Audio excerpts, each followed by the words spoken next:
by vehicles as you are approaching.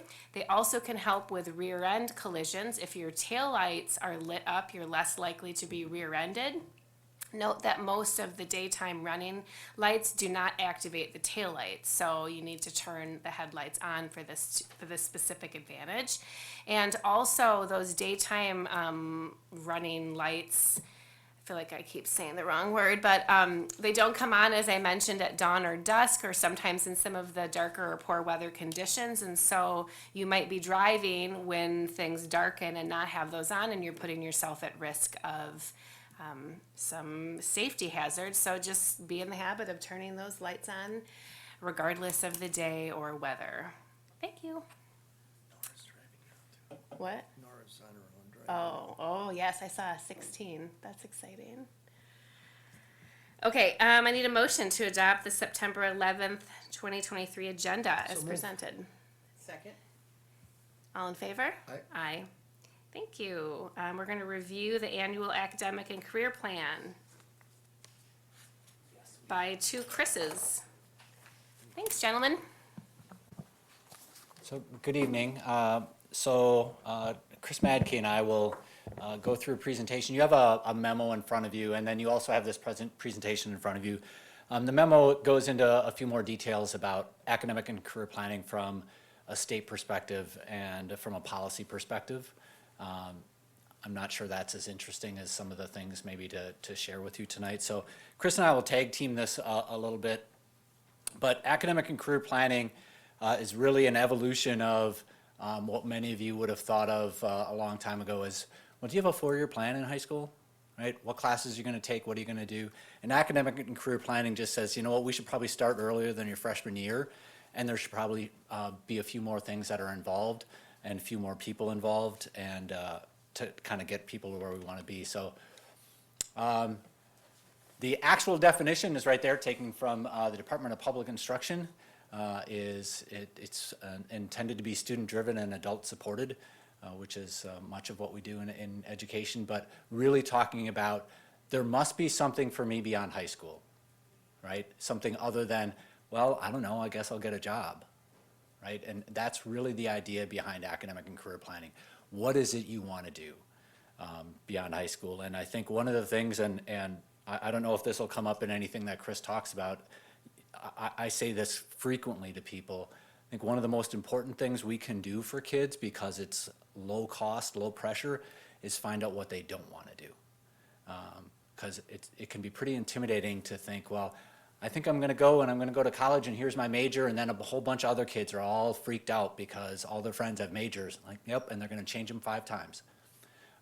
So if we can get you to realize, I don't want to go into healthcare, right? That's one thing we've narrowed down then. So if we can give them those experiences of figuring out what they don't want to do, it might take them a little longer to get what they do want to do. So it's really the what next. We'd like every student to be college, career, and community ready, whatever that might be for them. College might be a 4-year college. It might be college after they raise enough money. It might be different types of college. It might be joining the military. It might be volunteering, whatever it happens to be. We'd like that they've at least thought it through some, had conversations with some adults in their lives that would help them do that. So Chris is going to go through a lot of data, actually. Thank you. Good afternoon. So what I had done starting last year was I pulled together some data related to the local labor market. And this was from a publication from the Department of Workforce Development focusing on Rock County. So you can see what some of our largest industries are, in this case including manufacturing, healthcare, government, retail, trade. So a lot of focus on some of those trades and those skilled workforce pieces that we can certainly be trying to incorporate into our schooling for students. Oops, let's go the other way. Down is up. It's the greatest. Yeah, there you go. Hey, all right. All right, so the top growing industries, looking at where our employment opportunity is going to be in our area. So transportation and warehousing, construction, manufacturing, you can see those are majorly ahead of the rest of the curve.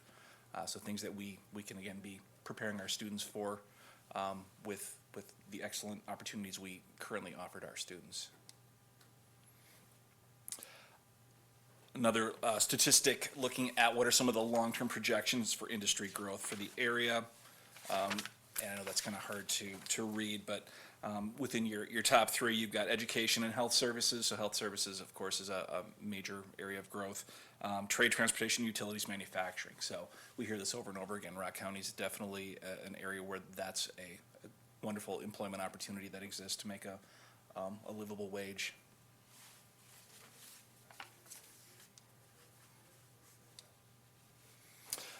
To expand more to the state, this was from, I think it was from the Wisconsin website, but looking at what are some of the hot jobs statewide, not just focusing on our area.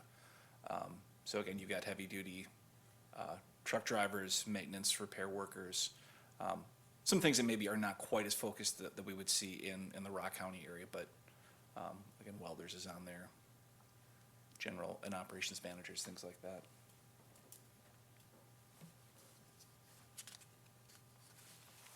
So a lot of data that is out there to kind of support the things that we're doing with our students, and if students wish to stay in the Rock County area, many opportunities exist in trades. So one of the reasons that we had gone through and gathered some of that data is sometimes we kind of get stuck sometimes in, well, let's offer them some of the things that we like as adults. For students to do. And it's important for us to realize, well, they eventually do leave us, all of them. And so are we preparing them for where the jobs really are? This graphic is just a visual, graphical representation of academic and career planning. And if you look at it, it really, if you think about going on vacation, this is probably how you would do it, right? You know where you want to go, explore what would be there, you plan on going there, and then you go. And this really isn't that much different for how we're trying to help students, is really just kind of the planning process of, do you know some of your interests? Can you explore some of them and find out what you like and don't like? What would a plan look like to get there? And then start that plan and what that might look like. And that plan might need to be recalculated a few times. Depending on where you go, but it's really getting academic and career planning down to its simplest form. And if you saw the memo that we shared with you, a whole lot of our students would like to be professional athletes. That's what they're exploring right now. So, which is understandable at a young age. That does look pretty enticing. And Mr. Holtzman is still working on it. So they could. Every week, he said the Brewers might call. So some academic and career planning options for our students in middle school. And this isn't an exhaustive list, but some of the things that we try to get them to do to just start thinking about life beyond high school. We use a computer program, as does every district in the state, called Zello. And it really is an opportunity for them to explore online and do some interest surveys and skill surveys to get some ideas. We do try to bring in career presenters to students in particular classes to do some things. At times we do some field trips. Field trips get a little tricky to try to take that many students, middle school students, to a place that can hold them. So that gets a little bit tricky, but bringing people in is a lot easier to talk about things that they're interested in. We do have several courses, and we'll get to that help them explore that, and I think that's probably an area we are a little more focused on. At 9-12, still the use of Zello, more often having an opportunity to maybe take some field trips or explore some businesses, getting into apprenticeships, getting into youth apprenticeships, what those might look like, job fairs, career fairs, college fairs, all those sorts of things. And again, as well as more pointed conversations in the classroom about, well, what does this look like? How do I use this? And one of the goals of academic and career planning is really answering the question is, when will I ever use this in real life? Right? Well, this is where you might use that in real life as if I'm a math teacher teaching something, or if I'm a welding teacher, might be very different. This is you. All right. So we do offer a wide variety of dual enrollment opportunities for students. The Start College Now and Early College Credit, formerly Youth Options, allow the students to explore coursework and get credits from a post-secondary institution. We also partner up with UW-Whitewater with their partners in education. So just a little bit of data, looking at the 21-22 school year, we had 75 students who had applied to take advantage of this. 22-23, we had 89. And for this fall semester, we had 59 students who had requested coursework. So we do have students who take advantage.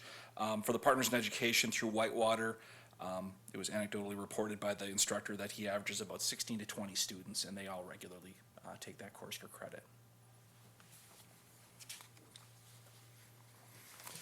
We also offer advanced standing and transcripted credit courses through Blackhawk Technical College. So advanced standing gives students the ability to take a course here, and if they do well, they can pass out of that course essentially when they get to Blackhawk. Whereas a transcripted credit course, students actually are taking a full-on Blackhawk course that generates a transcript for them that can be transferable to other institutions as well. Again, this is data from, and this is going to be, because some students take more than one course in a year. 2021, we had 1,638 students who took an AS or TC course. 21-22, 1,788, and 22-23, 1,660. So we have lots of students who do take advantage of the opportunity to take a transcripted or advanced standing course through Blackhawk. And that's you. So one of the things I want to bring up with ACP is the Global Competency Certificate. And the Janesville schools, both Craig and Parker, AVA and Rock U all have an opportunity for our students to gain their certificate, and there's only 101 schools that offer this. And really it's getting students to focus on kind of the idea of globalness. And so you can see on there, one of the things they have to do is have to take a single world language for 4 years, and also have 4 more courses that have a global content in it. But where that's not that hard, right? We have plenty of students who probably do that sort of thing. The next part is 8 reflections demonstrating cultural literacy. And you might think, well, that's pretty easy, but there's some definitions that go with that of sometimes it has to be on experiences you've had. Sometimes it has to be on volunteer experiences. It could be on book studies that you happen to do. And it gets to be a lot of work to do outside of the classroom. And we do have some students who demonstrate that. In fact, some of our students who are English language learners are some of our students who are most adept at being able to do this.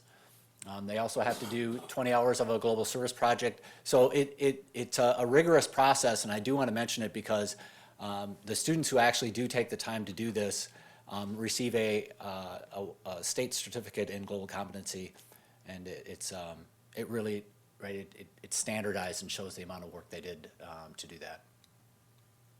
I kind of skipped this. I was a little slow in making some changes. It probably should have been back when we did some other things, but some of our middle school kids really have an opportunity, and I didn't put up all the exploratory classes up here, but just in general, is a way that they can do some academic and career planning from art to computer science to tech ed, even Phi Ed. There's some choices in 8th grade to do in world language and the music areas. So an opportunity of not just always, well, what's extra, but how can I explore some of the skills and knowledge I'll need in these courses and say, well, I really like this. Like, I really like doing some of these things. And how would that translate into careers? So Chris has got a few more to do, and we're going to wrap up with a quote from one of my favorite leaders. So within the CTE area, we have these different career and technical student organizations. So kind of each of our CTE areas are represented, and I'd ask the staff to share with me what would you say of your active members, what do you average? So we have roughly 350 students between both of our traditional high school buildings that participate in some form of CTSO. So we have a pretty solid representation and lots of participation that's happening, and of course we're always looking to grow that. We also, within our area of CTE, offer quite a few different industry-recognized credentials. OSHA 10 is definitely pushed within the trades. Microsoft Office Specialist, I think last year we had somewhere in the area of 30 students who had passed and had gotten some certification there. We just added on Snap-on, some Snap-on certifications. We had 58 students. Youth Apprenticeship last year, we had 40. Skills Co-op, we had 29. CNA, and I printed the wrong one. I think CNA, we had 6. Assistant Child Care Teacher, I think last year we had 23 or 16 students that were enrolled. Pro Start, I think I had seen somewhere in the area of 80 between both schools. Ask, which is a business and marketing certification, I think we had 3 that had passed that. And this year we're adding in QuickBooks into our accounting program. So really trying to offer those students the opportunity to gain these credentials while they're still in school to make them more marketable going forward. For profession-based learning and work-based learning, we look for opportunities to give students that training. Youth Apprenticeship, we've made some major strides and improvements. In 2021, we had 18 students district-wide that had participated. In 21-22, we had 20 students. Last year, big jump, we had 40 students who had participated. So we're definitely heading in the right direction and offering students that chance, and they're really taking advantage.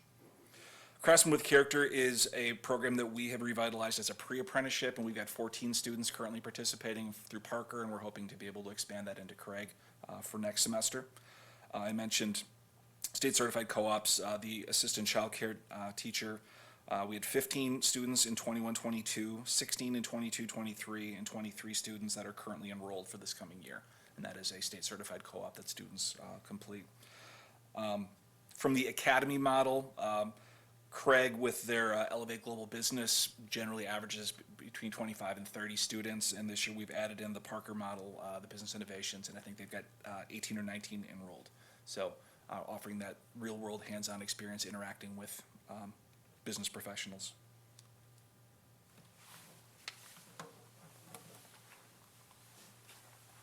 So we wouldn't be able to do some of this work without, and this is just some of the companies that have in the past worked with the district and worked with our schools and worked with our students to be able to give them experiences. And again, sometimes these experiences don't work out great and kids find out they don't want to do it, and sometimes the experiences work out great and they figure out, well, this is what I want to do. And you know, Chris just talked about Craftsman as something we've just started. And already some of those students wanting to, our goal was Craftsman maybe would get some students who would be inclined to become youth apprentice. And that's happening already, and we are in day 5, right? So that is proving to be really helpful to get students to understand some of the things that they can do. So we're really thankful. And we'll take some questions if you have some questions, but we found this quote from a gentleman about yeah, look at that, huh? So we appreciate Mark's support of the things we do, and you know, Chris has done a whole lot of work on what can we do to get our students ready, and what opportunities can we give them, and what opportunities can we give our staff, because really that's what it gets down to with ACP is how do our staff understand how to best help our kids move to the goals that they want to move towards. And we know that there has to be something beyond high school for them, and we're trying to give them as many opportunities as possible for that. So if you have some questions, Chris and I will do our best, or Chris will do his best, and I'll just stand here. Thank you. Outstanding. This is wonderful work and very important. My question is about funding. So an old timer like myself could say, geez, Kevin, who's paying for all this? I'm just paying so kids can get through high school. So is there any sort of funding mechanism, like if all these kids are going to Blackhawk or UROC or wherever they go, how does that all get paid for? You want me to start, or you want to start? I'll let you. I'll start, and Chris, this is how it usually works when I'm in meeting with Chris, is I start and then he corrects me. So some of the funding happens through us. You see Start College Now come through for boards that have to be approved. There's timelines and deadlines that are created that, and we are required to do that by law. It must come out of school budget. If students follow the procedures and on time, every school in the state's required to pay for Start College Now or early college credit programs. Much of the other programs that we talked about really are built into our budget, or we are working with businesses to help us with that. I'll let Chris talk a little bit more about some of the grant funding that he's able to use to do some things. But as far as some of the college credit programs, those are things that are coming out of the district budget because they're required to. As far as a lot of the other things that we did, that's sort of just baked in for us. Like youth apprenticeships really don't cost us much money. We've done some folks at Parker did a really nice job and wrote a small grant for us to get Craftsmen for Character kicked up and running, but I think we're going to be okay with that in the long run and not need that money in the long run. So I'll let Chris talk about some of the grant money and that sort of thing, and then So, the example you gave when individual goes to UROC, is it, we pay the same rate per credit as any other student would enroll? You know what I'm getting at? I know what And you're I'm not getting. questioning the cost benefit here at all, I'm just curious about how it's funded. yeah, it is funded at the same rate, right? That's my understanding. I believe that's the same rate. And we do, at the end of the year, then I do have to fill out a form that is submitted back to the state, and we are reimbursed for, sorry. We do fill out a form at the end of the year that is submitted back to the state, and we do get a reimbursement for a portion of the cost that we spent for the, especially that early college credit program. Thank you. You bet. As for the other expenses that come through, so one of the grants that I work with is the Tech Incentives Grant. So when a student earns one of those industry-related credentials, we report that. So when a senior graduates and they've earned one of those, we do get money that we can then use to spend on the program to fund some of the additional things that we do. So in some cases, it can be self-sustaining. So if a student, if we're able to get a number of students who, let's say, pass a Snap-on certification, I can report that. When they graduate, we can use the funds we get back from the state to purchase additional certification kits, so we can continue to build what we're offering the students, and it isn't going to cost the district. The same is true with YA, right? And youth apprenticeship as well, there is funding that comes back.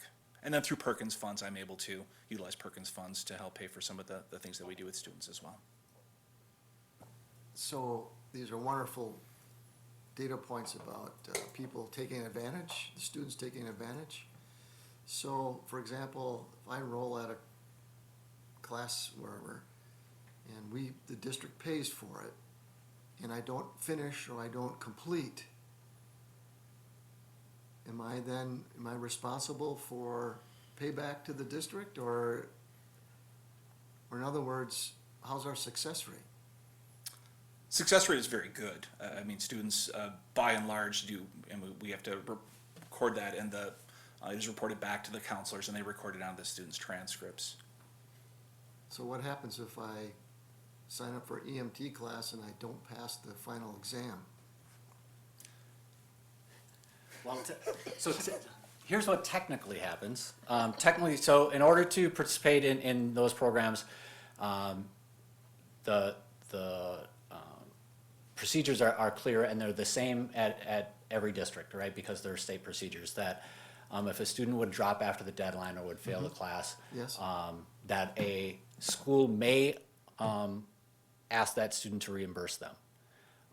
My understanding, and somebody else in this room, and I've correct me if I'm wrong, is that we have not historically asked for that reimbursement for a variety of reasons. Sometimes students drop or fail due to some personal circumstances. In fact, that's most often the case.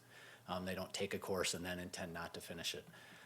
Like Chris said, our success rate with those students is pretty high. It's quite a choice for a student to say, I'm no longer going to stay at school with my friends, and I'm going to go and take some classes collegiately or take them virtually collegiately. So, but technically, we would have the right to ask for that reimbursement. I believe historically, we have not done that.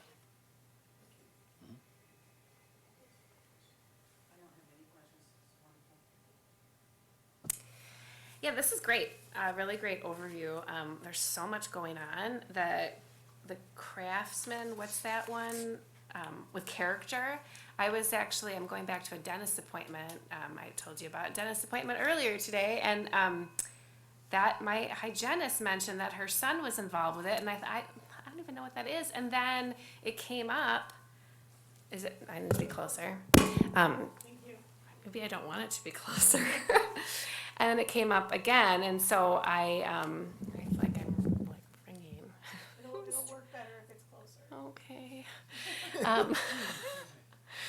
So this is exciting to hear about these programs. We met last year with Commissioner Hayworth, and I went on field trips and at the student build, and she and I saw each other and said, hey, we want to check out this Craftsman with Character. So you may be hearing about us checking that out again. Just also, this certificate of global competence caught my eye. I'm wondering how students are they recruited? How do they find out about this? Who oversees this programming? Sure. Most often, I would say it is students find out about it in their world language courses. It really is an area that our world language teachers have a passion for. So that's where most of them, being that is first and foremost where they have to get through. It doesn't necessarily live there. It lives kind of with a few people I have some passion, but that's usually where it starts. And the counselors are certainly aware to help students navigate that process. And there's a few teachers at both levels in the social studies areas that kind of help out. So is that something that typically is targeted? Do they announce it? Is it? It's just interesting to hear about these fun programs, and then also have student or friends with kids there, and how the information's being filtered out to them. So is it something that students would be hearing about later on or earlier, or? Yeah, so I can't get into the nitty gritty of how some of that's done. I do know that the world language teachers do talk about it. I do know that it's in our course guide every year, so that goes out and is published to all our families, and that's probably as much as I'm comfortable saying that we're doing without getting speaking for other people. Awesome. Well, thank you for sharing all of that. I appreciate you both being here and talking about this great info. Anything else? Okay. All right. Well, we will move on. August professional development. Dr. DeGraff.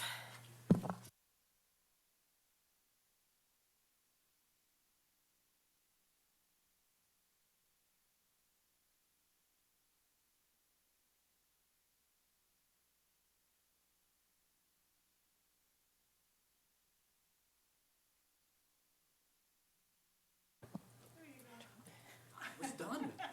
I turn stuff off when I'm done.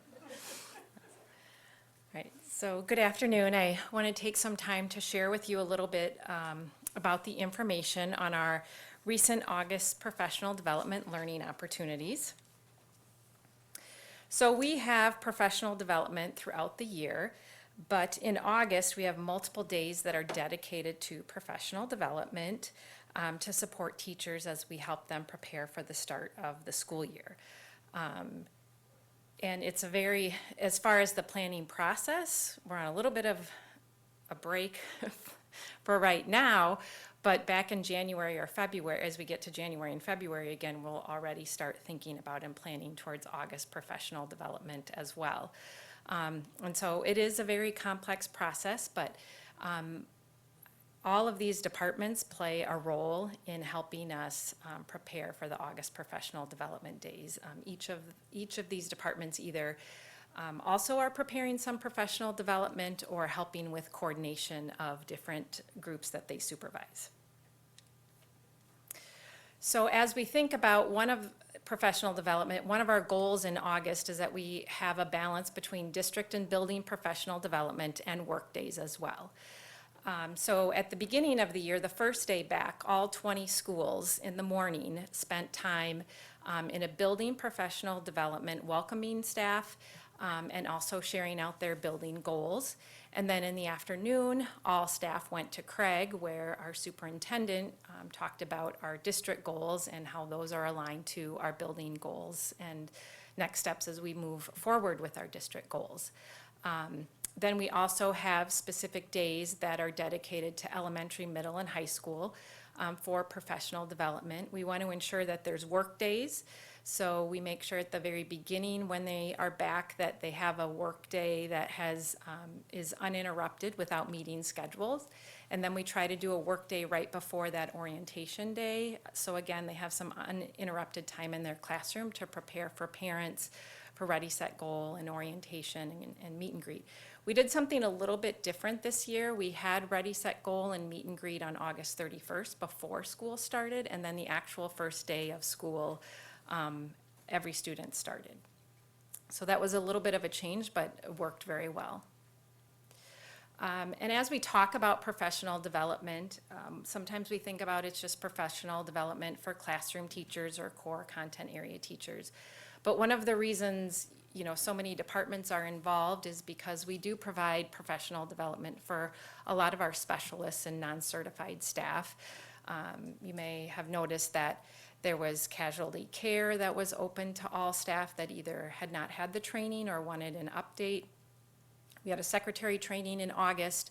Our custodial and food service had training at Parker High School, you know, health aid training around medication and distribution. So we try to think about all of the groups in our district and having some purposeful professional development that will help them start the school year. So just to quickly highlight at each level, elementary, middle, and high school, what was our focus this year? So at elementary, there were really 3 areas that we focused on. Last year, we had an implementation of the new reading resource. And so this year, we wanted last year to really focus on the implementation of that new core reading resource. What's exciting is that this resource has a specific intervention curriculum that is tied directly to the core reading resource. So we've never had that before. It's always been trying to find different supplemental materials that align.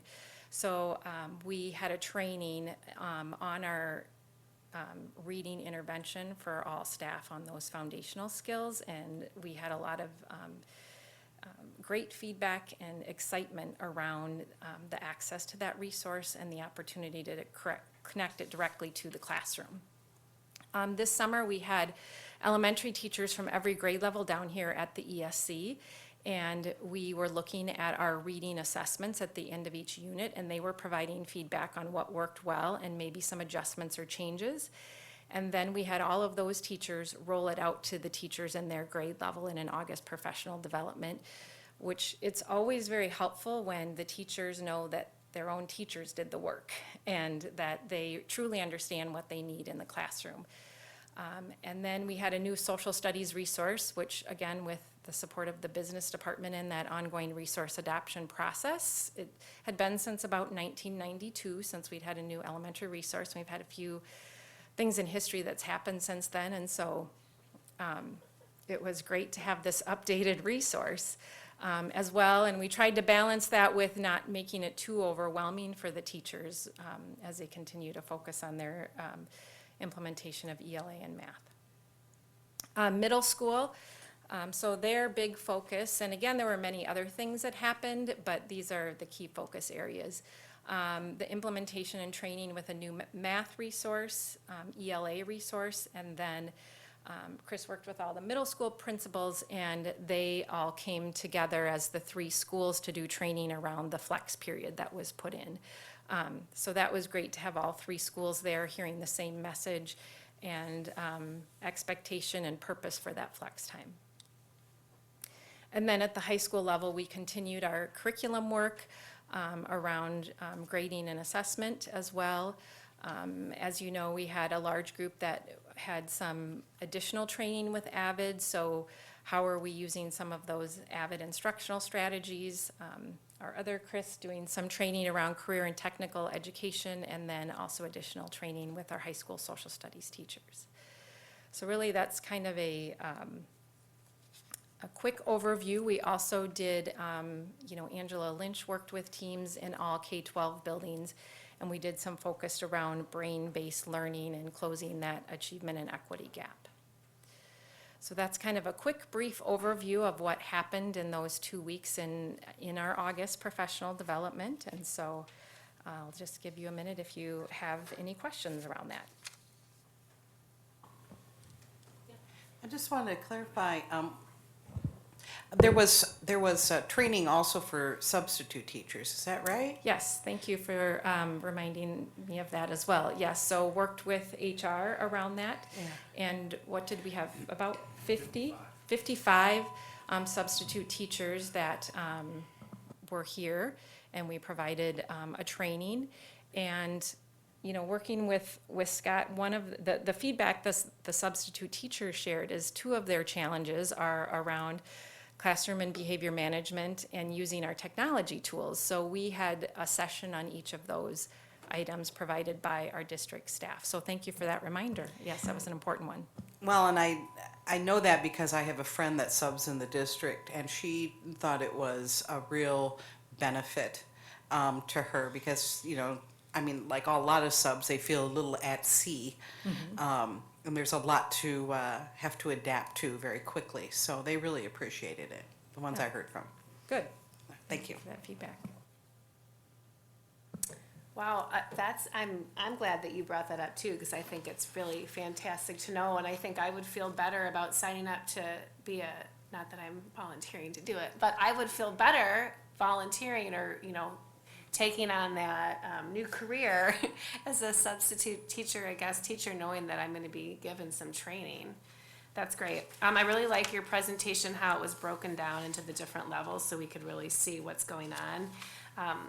Something that came up at the kickoff day, I had someone mention to me, oh, gosh, do you ever let current employees go on those new employee tours? Because I really wish that I could go on that. So I'm wondering if we could, if there's any like open slots, if we could, you know, just pass on. I thought that was cute that people were feeling some envy over this cool treatment that the new employees are getting. So anyway, thank you very much. Appreciate it. Too. I was going to add, Kathy, with the substitute that Scott's looking at, we're offering another one in November or January. So because it was so successful, you know, it's something we want to continue and find out what they want to learn more about or what would be helpful. So.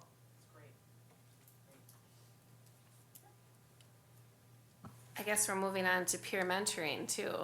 So you're going to stay up there. I was going to say I could walk away, go back, and just won't turn the mic off.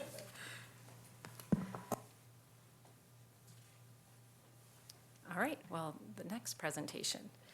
So the School District of Janesville has continued to provide mentors for new teachers, and that's been going on in the district before I started this position and even back when I began teaching as well in this district, which was a long time ago. But so it's not a new idea or practice, but part of the new teacher center for peer mentoring is about providing and enhancing our mentoring program in the School District of Janesville to continue to allow our veteran teachers to have more training and to provide better support to our new teachers.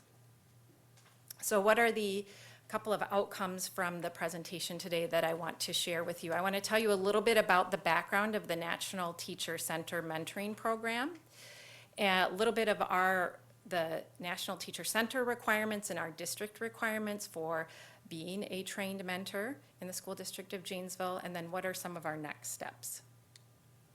So as we know, there are many concerns, not just in Janesville, but in the state of Wisconsin and nationally, that we have a lot of teacher shortages and high turnover rates. And so this peer mentoring program, when we talk about how do we address teacher shortage and turnover rates, it provides a high quality mentor training that increases teacher retention and increases student growth and achievement. So this is an action step we can take as a district to support that challenge that we face. And so you can see the national statistics that 1 in 5 teachers quit within the first 5 years.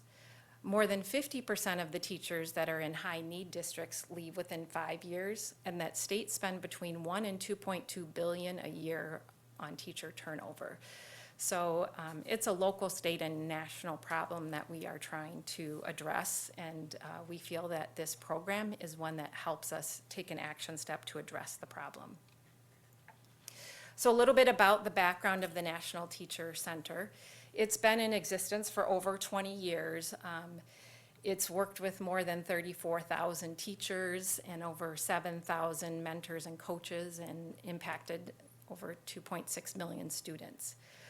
When they've looked at the data from the National Teacher Center, those that have worked with a trained mentor that's gone through the National Teacher Mentor Training, and those that have not, that have had a mentor but they were not trained in the same way, the teachers working with a trained mentor, their student achievement in reading increased from 2 to 4 months more growth than other teachers, and in math from 2 to 5 months more growth. So this is just a visual of a comparison of a teacher that had a non-trained mentor from the NTC program and a teacher with a trained mentor, and their impact again on student growth and achievement in literacy and math with that 2 to 4 and 2 to 5 months. So not only does it impact student growth and achievement, and as I mentioned earlier, it impacts retention. So they have data going back all the way to 2010, and in some districts, it has achieved over a 31% increase in new teacher retention rates after the 2 years of support. And not only does it increase retention rates for new teachers, what they found is those teachers that we are training through the NTC program are 90% more likely to stay in the district. So it's also another win. Not only are we retaining our new teachers, but we're keeping our most, valuable and knowledgeable veteran teachers in our district through this program as well.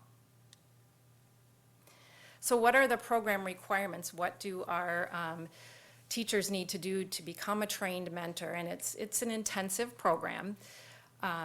So it's 2 years of training, and in the first year, they have 4 full days of training, and then 5 required virtual sessions throughout the year for about 90 minutes after school. 90% of our mentors we have trained in the summer because it is difficult to find subs, and that's a lot of days out of the classroom. So we have been able to have about 90% trained in the summer.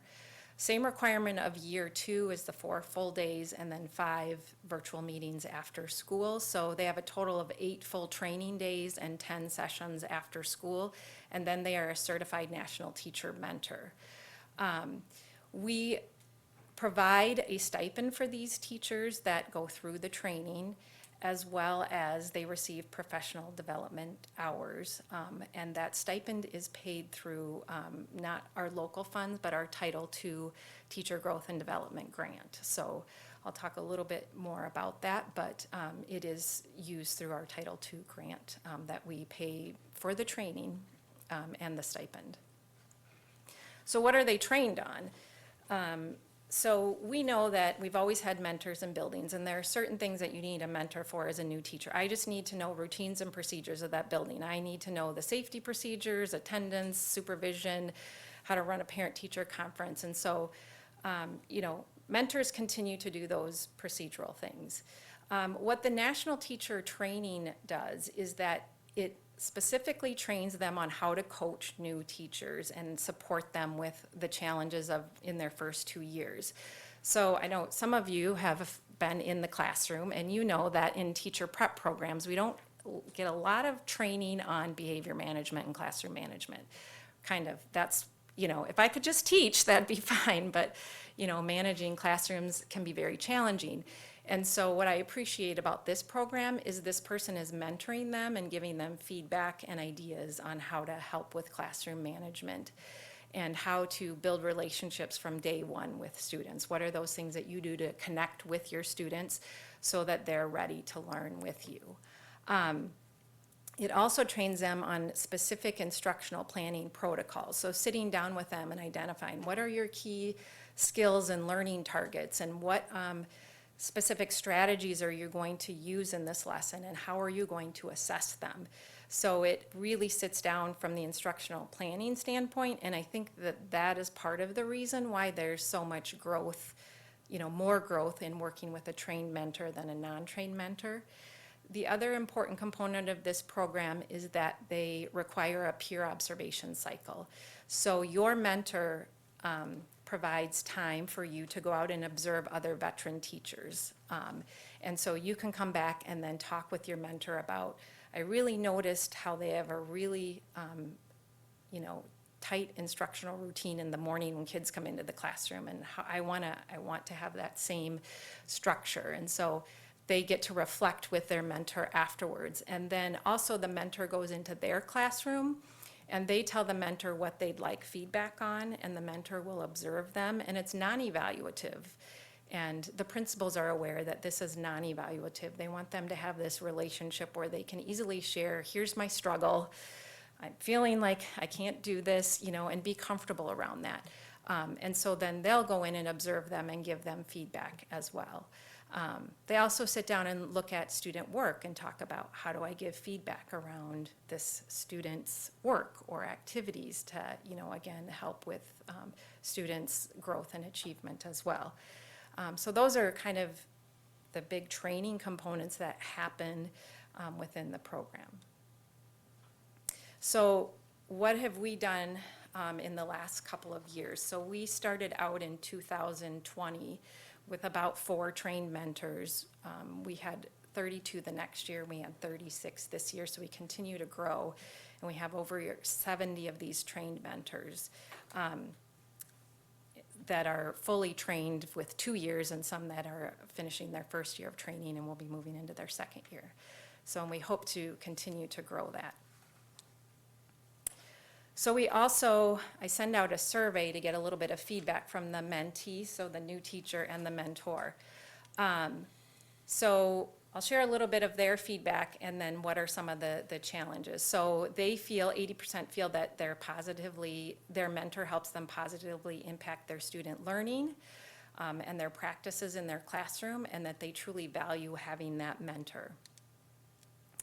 The mentor who's trained also talks about that they feel that the peer mentoring program and the district program is clearly defined for them, and that they're positively influencing teacher practice, and 100% feel the value of this program. So what are the challenges, and so why were all of those questions not at 100, survey at 100%?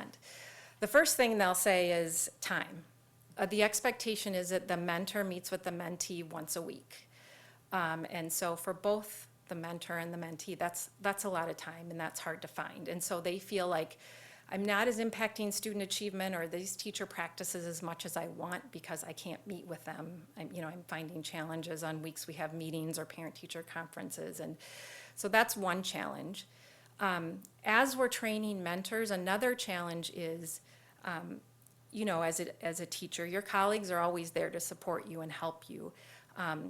But we don't have a mentor at every grade level or every content area, so sometimes a second grade teacher might have a 4th grade mentor. And that's fine when you're helping with classroom management and the structure of a lesson plan, but sometimes you want to know something specific to 2nd grade, or a regular ed teacher with a special ed teacher. So we're trying to do a better job and get more people trained so it's a better match at times. But when we don't have the right match, we help supplement with somebody right at that grade level. We're very excited. This year I worked with Kim Perenboom, and we had 8 of our special ed program support teachers trained to go out in the building. So we know that special ed is a high turnover area. So having 8 trained mentors in that area to work in our buildings with special ed is going to be really valuable. And the other challenge is resources. As I mentioned, the training's expensive. It's a lot of work. Teachers need to be paid this stipend and receive professional development hours, but the more we train, the more it costs. And so at some point, Title II isn't going to be able to cover that cost. And so, teachers won't be able to have as much support as needed. So those are really the big challenges, and if you ask people about the program, some of the things they'll say that are hard, it's the time or maybe not the alignment to the mentor in some cases. But overall, from the survey, I feel like it's been a success. So that's kind of a broad overview of the program, but I will take a minute if you have any questions or thoughts.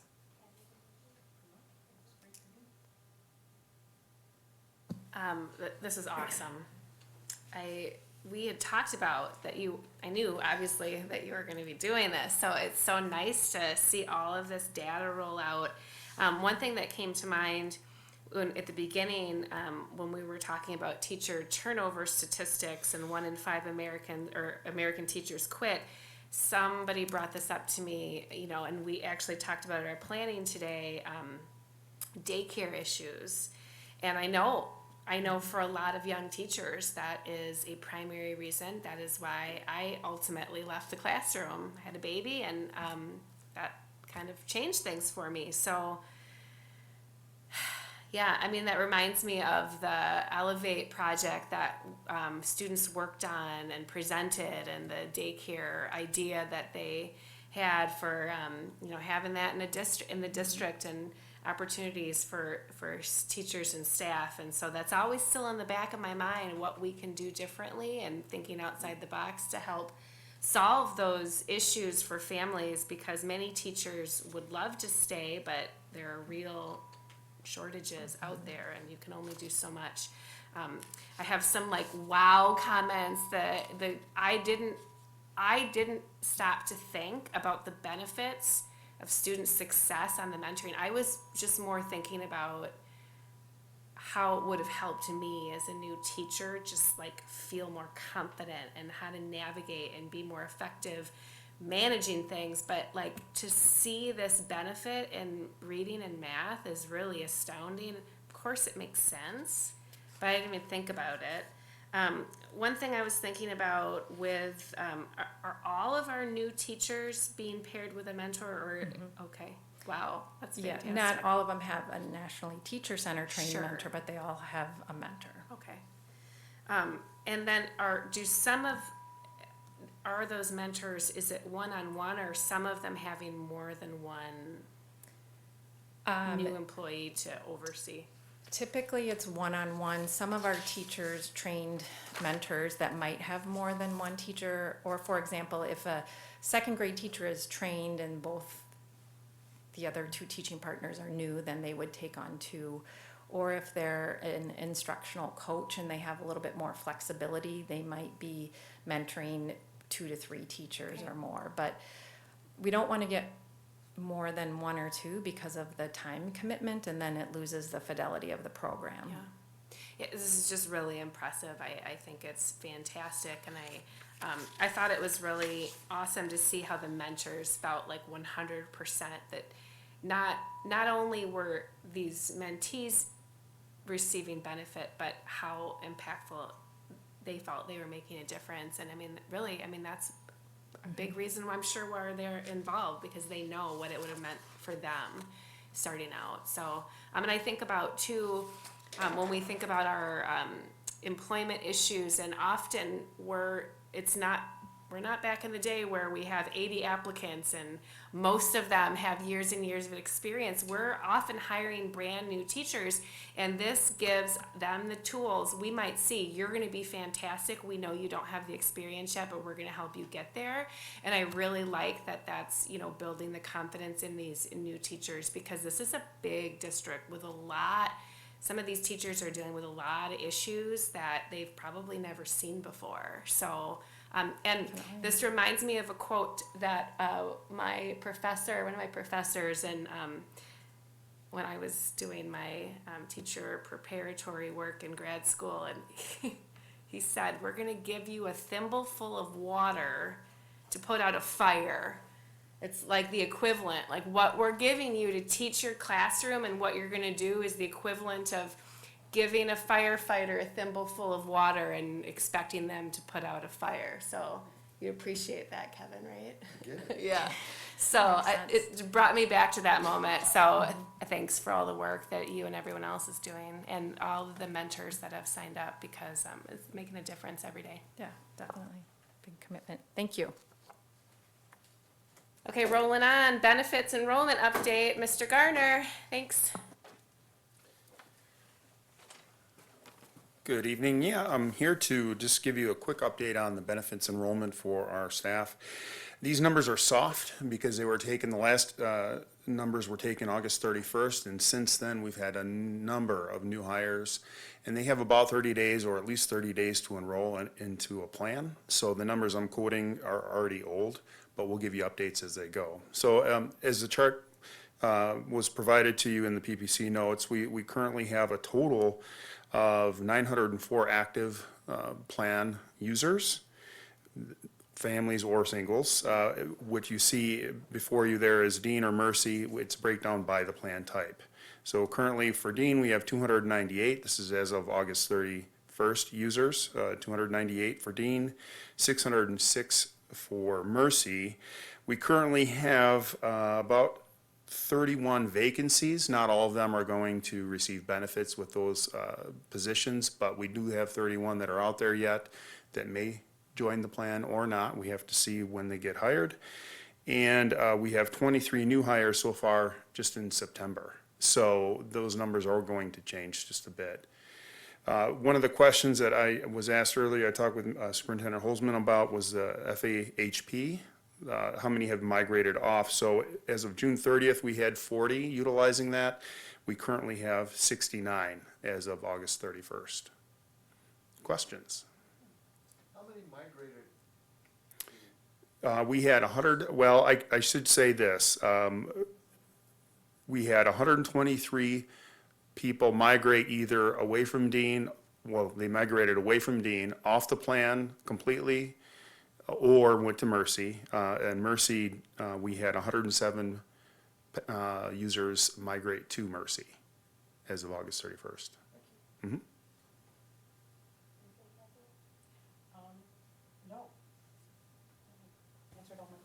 I don't have any questions either. Thanks for the update. We Thank you. appreciate it. Yep. All right, update on vacant benefits position. Mr. Holzman. Yeah, thank you. Just wanted to give the committee a quick update on the progress that we have for our benefits and wellness position. I've communicated to the board earlier that we are not moving forward with the director. I met probably for the second or third time with our team actually this afternoon, providing them with an overview of a benefits and wellness manager. The benefits and wellness manager would, in general, take the place of the benefits director, and that person would oversee a benefits specialist. So we had previously a director and a specialist, and so now we want to incorporate to a manager. We also want to move our benefits to be part of the human resources department, and so the hierarchy would have the assistant superintendent of HR to be overseeing this benefits and wellness manager along with the other pieces in the department. What we found over our research and evaluating best practices within HR is that we're a bit understaffed. And although we're not adding anything actually right now, we may come back and talk a little bit about what it looks like. A quick snapshot would tell you that some comparable districts, when we look at Sun Prairie, they have 10 people in their department. Eau Claire has 8 people. Verona has 9, Middleton Cross Plains has 8. This position, meaning if we added this wellness and benefits manager, would give us 6. So we're still, in that scope. The difference that we're looking at right now would be by making and creating this system of HR and wellness and benefits all come together. I'm asking our team to kind of look at some of the details and job duties that they have so that benefits, this benefits specialist, not necessarily the manager, can help in some of the operational duties that we're having in HR. Right now, with this addition, we'd be 2.5, I guess, FTE in benefits, and HR would be 3.5.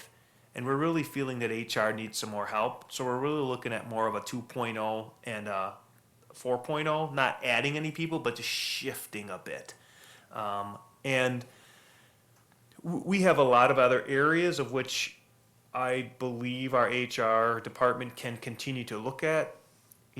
Right now, I don't think we have the capacity to manage that, but one of the things that we definitely need to explore in this district is someone who oversees and manages the professional development for our non-certified staff.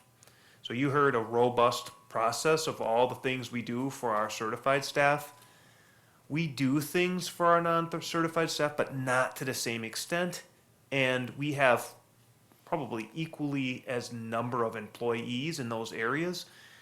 We just need to be a little more purposeful. So before I come back to the committee with any potential additions, we've got to get ourselves in order first.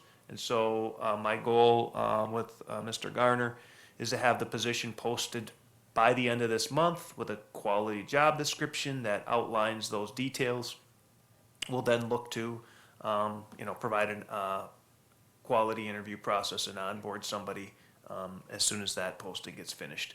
So, the goal wasn't to try to save any resources, but we will in this case. We're going to hire a manager, and Mr. Garner and I will work through the salary ranges of that, but it'll be significantly less than what we would have had for a director.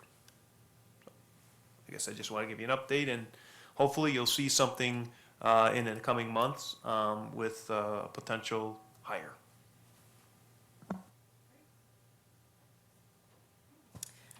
That's a great explanation. I was wondering what was going on, and I'm glad to know. So thank you.